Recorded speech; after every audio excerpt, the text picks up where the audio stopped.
Limit तक ही glycogen के form में स्टोर करके रख सकते हो ग्लूकोज को। अब मान लो वो लिमिट क्रॉस हो गई लेकिन फिर भी ग्लूकोज का लेवल एक्सेस ही है ब्लड में, तो अब क्या होगा, इंसुलिन ग्लूकोज को ले जाके एडिपोसाइट्स में फैट के फॉर्म में स्टोर कर। Hello everyone, welcome back to AR square YouTube channel. I am Anjali.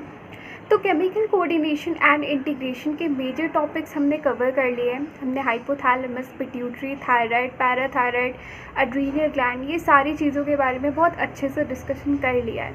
अब इस वीडियो में हम बात करने वाले हैं पैनक्रियाज के बारे में। आई रियली होप आपको ये वीडियो पसंद आएगी। Let's get started. So chemical coordination and integration में आज हम स्टडी करने वाले हैं पैनक्रियाज के बारे में एंड डायबिटीज़ मेलिटस के बारे में। सबसे पहली बात, पैनक्रियाज एंडोडर्मल इन ओरिजिन होता है, ओके। और ये एक ऐसा ऑर्गन है जो कि एक्सोक्राइन फंक्शन और एंडोक्राइन फंक्शन दोनों कर सकता है। तो क्योंकि पैनक्रियाज एक डुअल ऑर्गन है, इसी वजह से पैनक्रियाज को हम कहते हैं हेटेरोक्राइन ग्लैंड या फिर कॉम्पोजिट ग्लैंड या फिर मिक्सोक्राइन ग्लैंड, ठीक है। पैनक्रियाज में कुछ एसाइनी प्रेजेंट होती हैं या फिर अल्वियोलाई प्रेजेंट होती हैं और ये पैनक्रियाटिक जूसेस सिक्रीट करती हैं। इस पैनक्रियाटिक जूस को डक्ट के थ्रू ड्यूडेनम में पोर कर दिया जाता है, ठीक है। यहाँ पे आप देख पा रहे हो इस डायग्राम में कुछ घड़े जैसे स्ट्रक्चर्स है, राइट। इन्हीं घड़े जैसे स्ट्रक्चर्स को हम कहते हैं एसाइनी और इनके पास डक्ट प्रेजेंट है और ये डक्ट पैनक्रियाटिक जूसेस को कहाँ पे ले जाके पुअर कर रही है, ड्यूडेनम में ले जाके पुअर कर रही है, ठीक है। एंडोक्राइन पार्ट के बारे में डिस्कस करेंगे। हमारे पैनक्रियाज में कुछ आइलेट ऑफ लैंगरहैंस प्रेजेंट होते हैं। आइलेट ऑफ लैंगरहैंस क्या है, कुछ पैचेस में सेल्स प्रेजेंट होती हैं, ठीक है, क्लस्टर्स में सेल्स प्रेजेंट होती हैं, उन्हीं को हम कहते हैं आइलेट ऑफ लैंगरहैंस। एक्चुअल में ये 1 से 2 मिलियन इन नंबर होती हैं, लेकिन पैनक्रियाटिक टिश्यू का ये 1 से 2% पार्ट ही कवर करती हैं, ठीक है। इस डायग्राम में आप देख सकते हो कुछ क्लस्टर्स में आपको सेल्स दिखेंगे यहाँ पे डॉट डॉट करके, राइट। इन्हीं क्लस्टर्स में जो सेल्स हैं इनको हम आइलेट ऑफ लैंगरहैंस करें। अगर आप जूम करके देखो तो आप देखोगे कि बहुत टाइप ऑफ सेल प्रेजेंट है यहाँ पे। मेनली तो 4 मेन टाइप्स होती हैं, लेकिन हमारी NCERT ने अल्फ़ा और बीटा के बारे में मेंशन किया है तो हम उसके बारे में पढ़ेंगे बस, ठीक है। तो मेन 4 टाइप ऑफ सेल क्या क्या है, alpha, beta, delta and F cells, ठीक है। F सेल्स को हम PP सेल्स भी कहते हैं। अल्फ़ा सेल्स सिक्रीट करती हैं ग्लूकागॉन, अल्फ़ा सेल्स को हम A सेल्स भी कह सकते हैं। बीटा सेल सिक्रीट करती हैं इंसुलिन और डेल्टा सेल्स की थोड़ा सा एक्स्ट्रा पॉइंट है, ये सिक्रीट करते हैं सोमैटोस्टेटिन जो कि अल्फ़ा एंड बीटा के फंक्शन को रेगुलेट करने का काम करता है। अब ग्लूकागॉन के बारे में स्टडी करते हैं। देखो, ग्लूकागॉन एक ऐसा हार्मोन है जो कि ग्लूकोज के लेवल को इंक्रीज़ करता है, यानी कि ये हाइपरग्लाइसेमिक हार्मोन है। हाइपरग्लाइसेमिक हार्मोन है तो ये कैसे करेगा ग्लूकोज के लेवल को इंक्रीज़। ग्लूकागॉन जो भी हेपाटोसाइट्स होते हैं, लिवर में जो सेल्स हैं उनको हम हेपाटोसाइट्स कहते हैं और वहाँ पे प्रेजेंट होती हैं ग्लाइकोजन, लिपिड, प्रोटीन, राइट। तो ग्लूकागॉन ग्लाइकोजन को तोड़ तोड़ के ग्लूकोज बनाएगा, ठीक है। लिपिड को तोड़ तोड़ के ग्लूकोज बनाएगा, प्रोटीन को तोड़ तोड़ के ग्लूकोज बनाएगा। जब भी ग्लाइकोजन से ग्लूकोज हम बनाते हैं तो उस प्रोसेस को हम कहते हैं ग्लाइकोजेनोलाइसिस, ठीक है। लिपिड को तोड़ना मतलब लाइपोलाइसिस, प्रोटीन को तोड़ना मतलब प्रोटीओलाइसिस। अब देखो, जो लिपिड है और जो प्रोटीन है ये नॉन कार्बोहाइड्रेट सोर्सेज हैं, ठीक है। और इससे जब हम ग्लूकोज बनाते हैं तो उस प्रोसेस को हम कहते हैं ग्लूकोनियोजेनेसिस। ये पॉइंट हमने बहुत बार डिस्कस कर लिया है ना। इसके साथ साथ में जो ब्लड में एमाइनो एसिड घूम रहा होता है उसको हम सेल में नहीं जाने देते, हम तो क्या, ग्लूकागॉन सेल में नहीं जाने देता है और उसको क्या करेगा, लिवर में ले आएगा और फिर लिवर में तोड़ तोड़ के ग्लूकोज बनाएगा। तो इस तरीके से ब्लड ग्लूकोज लेवल को इंक्रीज़ करता है ग्लूकागॉन। अब हर चीज़ ये कहाँ पे जाके तोड़ रहा है, लिवर सेल्स में, और लिवर सेल्स को हम हेपाटोसाइट्स कहते हैं। तो हम ये कह सकते हैं कि ग्लूकागॉन का प्राइमरी टारगेट सेल है हेपाटोसाइट्स, ठीक है। वेरी इंपॉर्टेंट पॉइंट, इससे आपके बहुत सारे क्वेश्चन सॉल्व हो जाएंगे इसी पॉइंट से, ठीक है। अब ये एक एंटागोनिस्ट है इंसुलिन का, मतलब कि क्योंकि ग्लूकागॉन एक हाइपरग्लाइसेमिक हार्मोन है तो इंसुलिन एक हाइपोग्लाइसेमिक हार्मोन है, वो ब्लड ग्लूकोज लेवल को डिक्रीज़ करने का काम करेगा। अब देखो, ये दोनों मिलके ब्लड ग्लूकोज लेवल को एक रेंज में रखने का काम करती हैं, ठीक है। जब भी ब्लड ग्लूकोज लेवल हाई हो जाएगा, एक्सेस हो जाएगा, तो ग्लूकागॉन इंसुलिन आएगा उसको डिक्रीज़ कर देगा, और जब भी ग्लूकोज का लेवल डिक्रीज़ हो जाएगा, बहुत लो हो जाएगा बॉडी में, तो हमारा ग्लूकागॉन क्या करता है, एक हाइपरग्लाइसेमिक हार्मोन है तो ग्लूकोज के लेवल को इंक्रीज करेगा, एक रेंज में रखने का काम करेगा, ठीक है। अब इंसुलिन क्या है, एक हाइपोग्लाइसेमिक हार्मोन है, यानी कि ये ब्लड ग्लूकोज लेवल को डिक्रीज़ करने का काम करेगा, ठीक है। अब ग्लूकोज लेवल डिक्रीज़ कैसे होती है, ग्लूकोज मान लो ब्लड ग्लूकोज लेवल काफ़ी एक्सेस हो गया है तो बॉडी को नुकसान हो सकता है उस चीज़ से, राइट। तो इसको इंसुलिन ले आएगा हेपेटोसाइट्स में और ग्लाइकोजन के फॉर्म में स्टोर करके रखने लगेगा, ठीक है। लिवर में आप एक लिमिट तक ही ग्लाइकोजन के फॉर्म में स्टोर करके रख सकते हो ग्लूकोज को। अब मान लो वो लिमिट क्रॉस हो गई लेकिन फिर भी ग्लूकोज का लेवल एक्सेस ही है ब्लड में, तो अब क्या होगा, इंसुलिन ग्लूकोज को ले जा के अडीपोसाइट्स में फैट के फॉर्म में स्टोर करके रखने लगेगा, ठीक है। जब भी ग्लूकोज से हम ग्लाइकोजन बनाते हैं तो उसको हम कहते हैं ग्लाइकोजेनेसिस, और जब भी लिवर ने ग्लूकोज से जब हम फैट बनाते हैं तो उसको हम कहते हैं लाइपोजेनेसिस, ओके। तो ये सारे काम कौन कर रहा है, इंसुलिन कर रहा है, ठीक है। इसके साथ साथ में एक और इम्पॉर्टेंट पॉइंट है, इंसुलिन क्या करता है, GLUT4 बनाता है।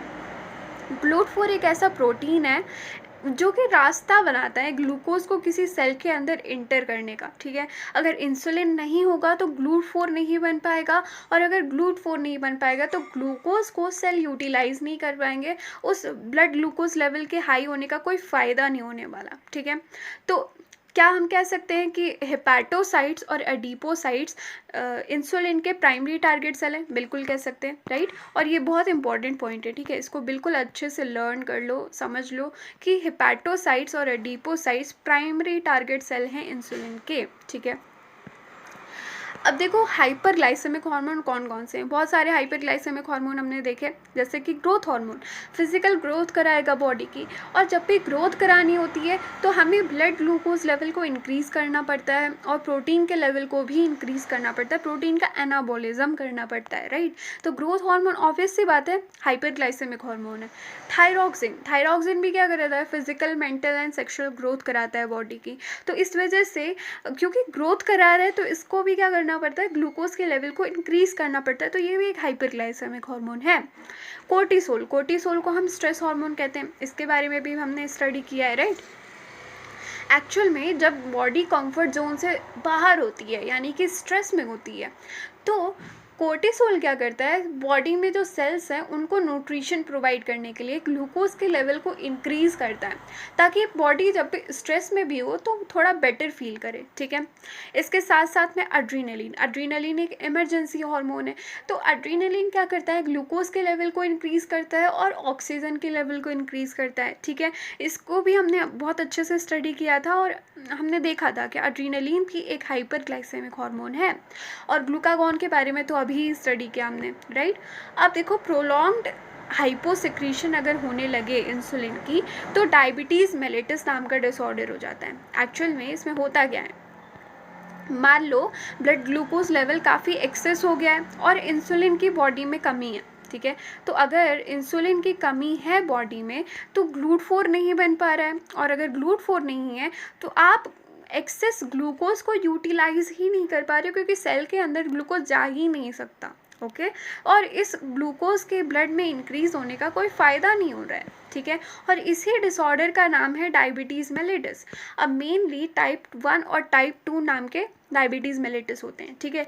टाइप 1 को हम जुवेनाइल ऑनसेट डायबिटीज़ मेलिटस भी कहते हैं। क्यों कह रहे हैं, क्योंकि ये होता है 20 से जब कम होती है एज तब, ठीक है। और ये एक ऑटो इम्यून डिसऑर्डर है, ठीक है। और इसमें बीटा सेल्स की डीजेनरेशन होने लगती है।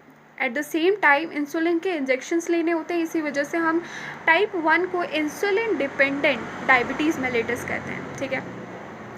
टाइप 2 जो है उसको हम मैच्योरिटी ऑनसेट डायबिटीज़ मेलिटस भी कहते हैं। क्यों कहते हैं, क्योंकि ये यूजुअली जब 40 से ज़्यादा हो जाती है एज तब होता है, ठीक है।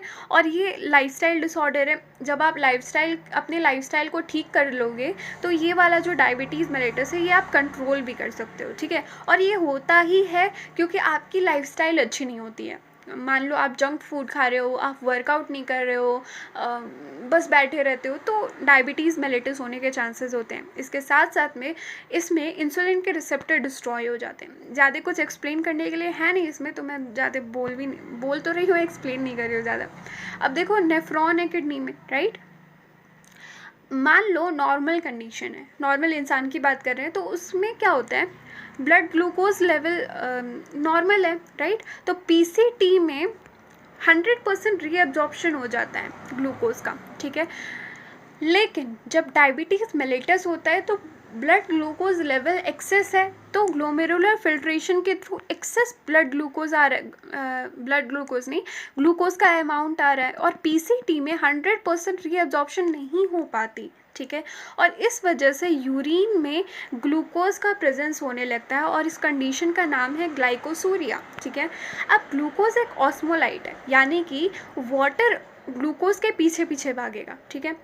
At the same time urea भी एक ऑस्मोलाइट है, प्रोटीन भी ऑस्मोलाइट है, आयरन भी ऑस्मोलाइट है। खैर अभी हम ग्लूकोज पे फोकस कर रहे हैं, राइट। तो ग्लूकोज के पीछे पीछे क्या होगा, पानी भागेगा। तो क्योंकि ग्लूकोज यूरिन में आ रहा है तो वाटर का भी यहाँ पे रीअब्जॉर्प्शन उतने अच्छे से हो नहीं पाता है, राइट। और वाटर का भी अमाउंट यूरिन में ज़्यादा हो जाता है, तो वॉल्यूम जो है यूरिन का वो भी इंक्रीज़ हो रहा है, और इस कंडीशन का नाम है पॉलीयूरिया, ठीक है। अब पानी की अगर कमी होगी तो ऑब्वियस सी बात है प्यास लगेगी आपको, इसी वजह से पॉलीडिप्सिया हो जाता है, एक्सेसिव थर्स्ट होने लगती है बॉडी में, ठीक है।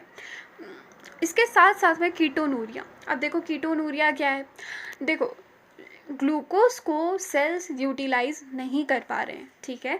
तो क्योंकि सेल को सर्वाइव तो करना ही है, तो प्रोटीन को और फैट को तोड़ तोड़ के सेल्स न्यूट्रिशन लेने लगते हैं, ठीक है। अब जब भी प्रोटीन को और फैट को तोड़ तोड़ के सेल्स न्यूट्रिशन लेते हैं तो कीटोन बॉडीज़ बनने लगती हैं बॉडी में, और ये कीटोन बॉडीज़ यूरिन में भी आने लगती हैं, और इसी कंडीशन का नाम है कीटोनूरिया, ठीक है। सेल्फ एवेल्युएशन कर लेते हैं, इतना ही था पैनक्रियाज में। सबसे पहला, name a peptide hormone which acts mainly on hepatocytes and adipocyte and enhances the cellular glucose uptake and utilisation. तो हमने ये पॉइंट डिस्कस किया ही था कि हेपेटोसाइट्स और एडिपोसाइट प्राइमरी टारगेट सेल किसके हैं, इंसुलिन के हैं। तो option number A is the correct answer. इसके साथ साथ में एक और पॉइंट देखो, ये क्या कह रहा है कि इन्हांस करता है cellular glucose uptake and utilisation को, तो कन्फ्यूज़ होने वाली बात नहीं है। अगर कोई बोले आपसे कि इंसुलिन ब्लड ग्लूकोज लेवल को डिक्रीज़ करता है, या फिर आपसे कोई बोले कि इंसुलिन सेलुलर ग्लूकोज अपटेक को इन्हांस करता है, तो दोनों चीज़ों का मीनिंग एक ही है, ठीक है। तो कंफ्यूज नहीं होना इस चीज़ में। क्वेश्चन नंबर 2 है, insufficient quantity of ADH in blood leads to diabetes mellitus, नहीं। ग्लाइकोसूरिया, नहीं। एक्चुअल में इसमें diabetes insipidus is the correct answer, क्योंकि ADH की जब कमी हो जाती है तो डायबिटीज़ इंसिपिडिस हो जाता है, और इसके सिम्टम होते हैं पॉलीयूरिया, पॉलीडिप्सिया, ठीक है।